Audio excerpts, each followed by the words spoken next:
Hello friends, नमस्कार। और मैं स्मिता माथुर, मेरी यूट्यूब चैनल में आप लोग का बहुत बहुत स्वागत है। और आज मैं आप लोग के लिए कहानी लेके आई हूँ जिसका नाम है सपना मेरा सच हो गया।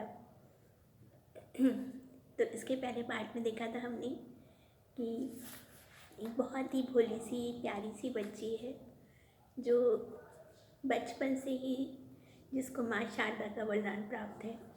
बहुत सुंदर गाती है और देखने में भी बहुत खूबसूरत है। गोरी हरी आँखें, भूरे बाल और बेहद सीधी सादी।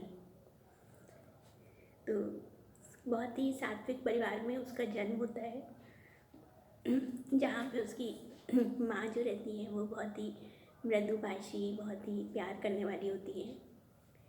और उनके जो ननिहाल का पूरा परिवार होता है वो लोग सब इकट्ठे, जब भी इकट्ठे होते हैं गर्मी की छुट्टी में, जब भी, तो सब लोग खूब भजन गाते हैं, खूब पिक्चरों के गाने गाते हैं। और उनके अक्सर इनका बद्री नारायण जो है उनका भजन होता था, भजन कीर्तन होता था। तो बचपन से ही बहुत सुंदर संस्कार पड़े थे। और इसके अलावा ये जो बच्ची थी हमारी, इसने अपने मन में एक अनदेखा अनजाना एक साथी बुन लिया था। अचानक ही उसने पिक्चरों के गाने गाते गाते और कविताएं पढ़ते सुनते अपने मन में एक छवि अंकित कर ली थी कि उसके जीवन में कोई ऐसा व्यक्ति आएगा, ऐसा उसके सपनों का राजकुमार आएगा जिस गोरा रंग होगा, उसकी काली आंखें होंगी, बड़ी बड़ी पलकें होंगी और वो उसको बहुत प्यार करने वाला होगा। तो बस एक उसने एक छाया सी अपने मन में बना रखी थी, जबकि फैक्ट ये था कि ऐसा कोई भी जना से वो कभी मिली नहीं थी। तो बस अब उसी के आगे की कहानी मैं आपको सुनाती हूँ।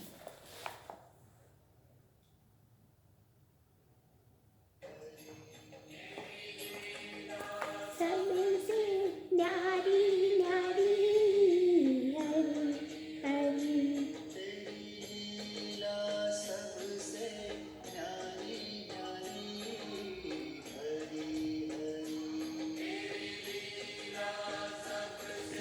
न्यारी न्यारी हरी भजमन नारायण नारायण हरि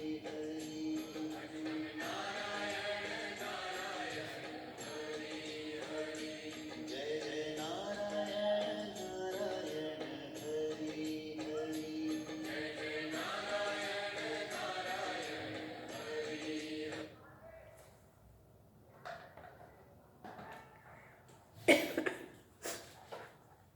नानी बड़ी अच्छी ढोलक बजाती और अपनी ऊंची आवाज़ में भजन गाती। सामने की दो तीन दांत ना होने से उनकी आवाज़ कुछ बदल सी गई थी, बुढ़ापे की आवाज़। बाकी मौसी मामा बहुत सुंदर और स्वर में गाने गाते और माँ गेहुआ रंग, चौड़ा चेहरा, चौड़े माथे पर लाल बिंदी और अनार के दाने जैसे दांत। कहते हैं माँ जो कहती थी वो सच हो जाता था क्योंकि माँ के पूरे 32 दांत थे। स्नेहमयी ममता की मूर्ति। उनकी उंगलियां हारमोनियम पर ऐसे चलती जैसे कोई सुरीली सरगम। माँ और सभी मौसियों ने संगीत और तबले की विधिवत शिक्षा ली थी और वही माँ शारदा का वरदान अनायास ही मुझे प्राप्त हो गया था। स्कूल से लेकर कॉलेज तक माँ शारदा ने अपना अनूठा प्यार मुझ पर लुटाया था। चाहे वो क्लास में खेले जाने वाली अंताक्षरी हो या स्टेज पर किसी कंपटीशन में गाया गीत, बीती ना बिताए रहना मुझे हमेशा फर्स्ट प्राइज मिला। राग रागनियों की अजस्र धारा मेरे कंठ से प्रवाहित होती रहती। कोई कोयलिया बोले अमवा की डार पर, या पायल या झनकार मोरी। दिन भर मेरा घर और मेरा मन दोनों संगीत की लहरियों से गूंजता रहता। मैं गाती और मेरी छोटी बहन मेरे साथ तबला बजाती। हम दोनों की जोड़ी कॉलेज में और विभिन्न स्टेज कार्यक्रमों में जादू सा कर देती। गरजत बरसत भीजत आयो रे, जब हम दोनों अपनी सुमधुर आवाज़ में गाते तो जैसे वर्षा सुंदरी स्वयं नृत्य करने लगती। गले में रुमाल और मुंह में लौंग हमेशा हमारे साथ रहती। खट्टा मीठा अचार, तीखी चाट, गोलगप्पे सब वर्जित, कुछ भी खाने को नहीं मिलता। मैं मन मार के रह जाती। ग्रेजुएशन के साथ साथ मैंने भातखंडे यूनिवर्सिटी से 6th ईयर म्यूज़िक भी कर लिया था। और संगीत केवल गले से ही नहीं निकलता, मैं धीरे धीरे चलते रेडियो के गानों पर भाव नृत्य भी करती। कोई मेरी तुलना मुमताज़ से करता तो कोई हरी आंखों वाली राखी से। जो भी हो, मैं एक बेहद संवेदनशील, भावुक और स्नेहमयी लड़की थी, जिसकी मधुर आवाज़ से घर का कोना कोना गुंजायमान रहता और सभी छोटे भाई बहनों पर मैं खूब प्यार लुटाती।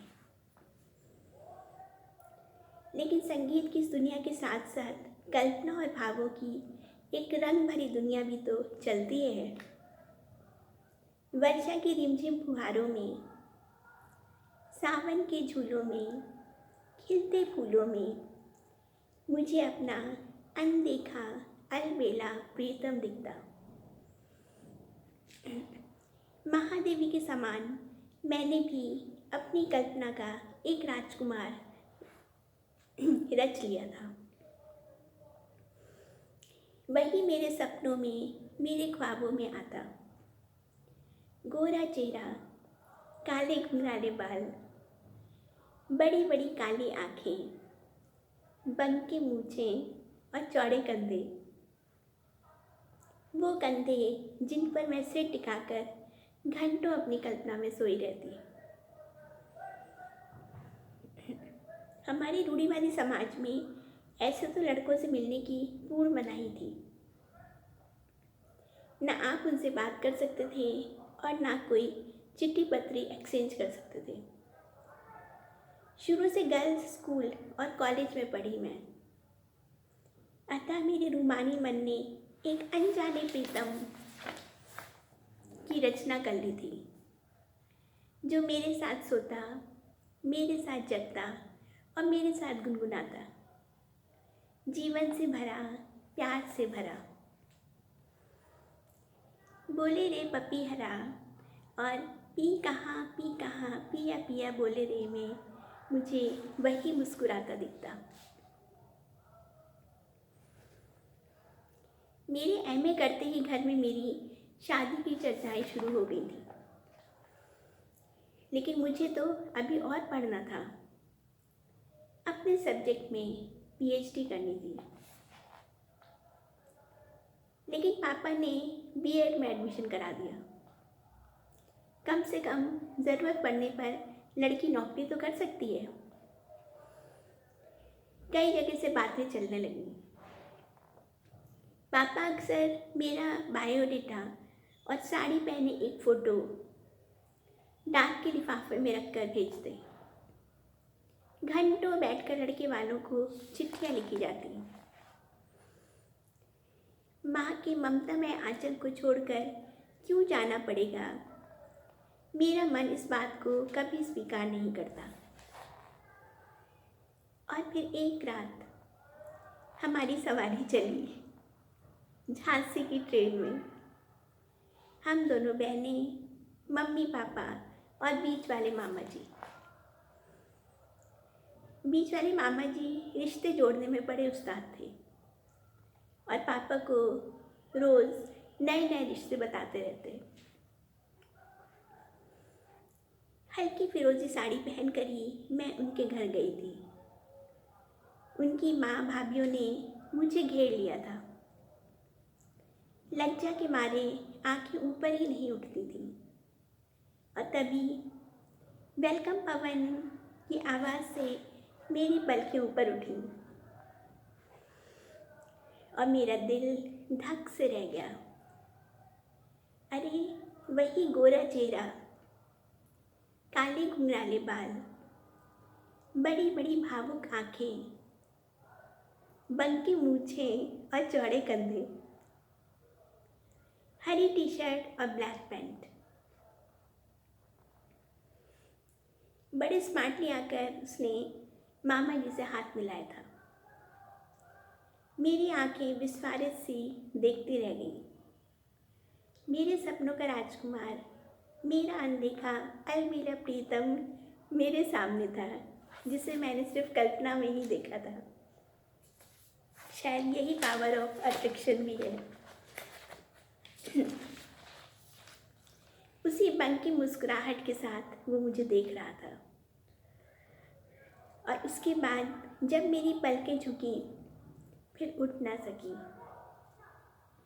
कब मैंने बोले रे पपीरा गाना गाया, कब उसकी मम्मी ने मेरे कोमल हाथों को पकड़कर मेरे माथे पर हाथ फेरा, मुझे कुछ याद नहीं।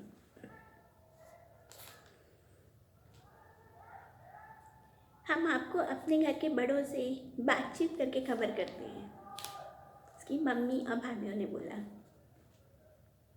और फिर लौटती ट्रेन में पहियों की खटखट के साथ मेरा दिल भी धक धक कर रहा था। दिल धड़क धड़क के दे रहा है सदा, तुम्हारी हो चुकी हूँ मैं, तुम्हारे साथ हूँ सदा। दिल धड़क धड़क के दे रहा है सदा, तुम्हारी हो चुकी हूँ मैं, तुम्हारे पास हूँ सदा।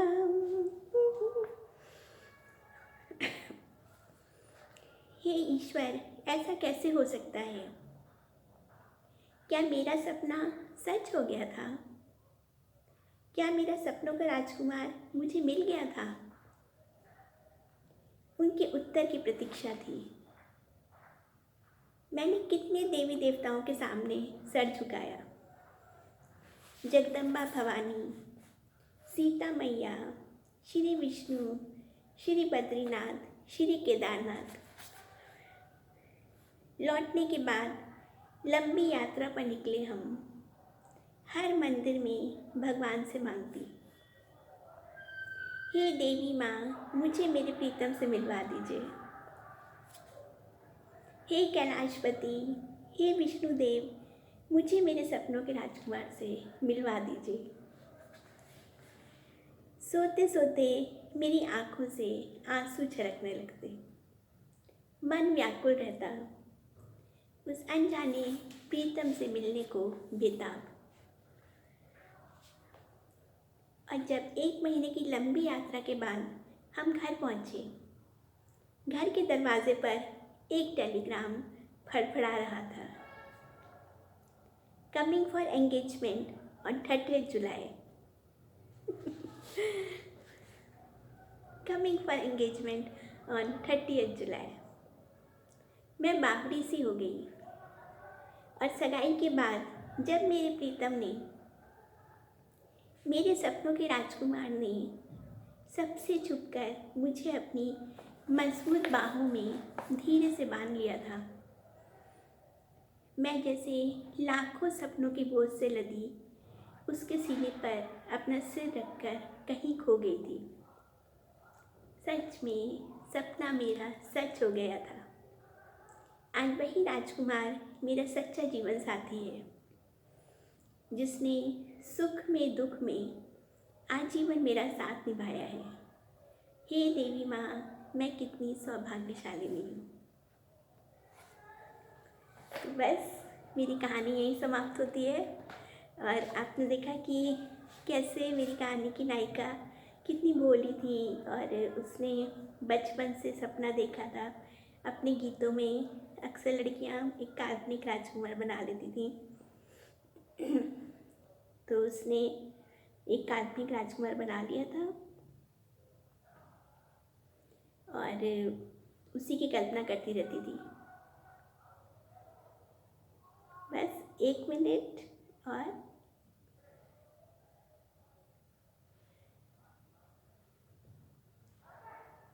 कैडबरी का नया चोको बेक्स केक्स, दिखता है केक, है कैडबरी।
दिल धड़क धड़क के दे रहा है ये सदा, तुम्हारी हो चुकी हूँ मैं, तुम्हारे पास हूँ सदा। दिल धड़क धड़क के दे रहा है ये सदा, तुम्हारी हो चुकी हूँ मैं, तुम्हारे पास हूँ सदा।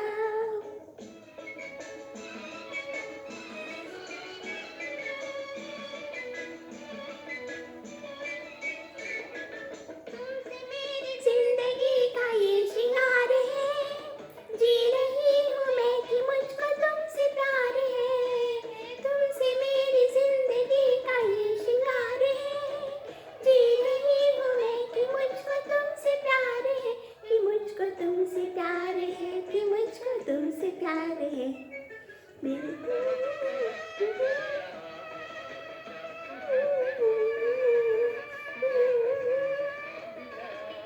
दिल धड़क धड़क के दे रहा है ये सदा, तुम्हारी हो चुकी हूँ मैं, तुम्हारे पास हूँ सदा। तो बस इस खूबसूरत गाने के साथ ही इस कहानी का अंत होता है, और अंत नहीं कहेंगे, एक नए जीवन की शुरुआत होती है। तो बस ऐसी प्यारी प्यारी कहानियाँ लेके मैं आती रहूँगी, और अगर आपको मेरी कहानियाँ और कविताएँ अच्छी लगें तो आप मेरी यूट्यूब चैनल को सब्सक्राइब करिए और अपने फ्रेंड्स और रिलेटिव्स के साथ भी इनको शेयर करिए।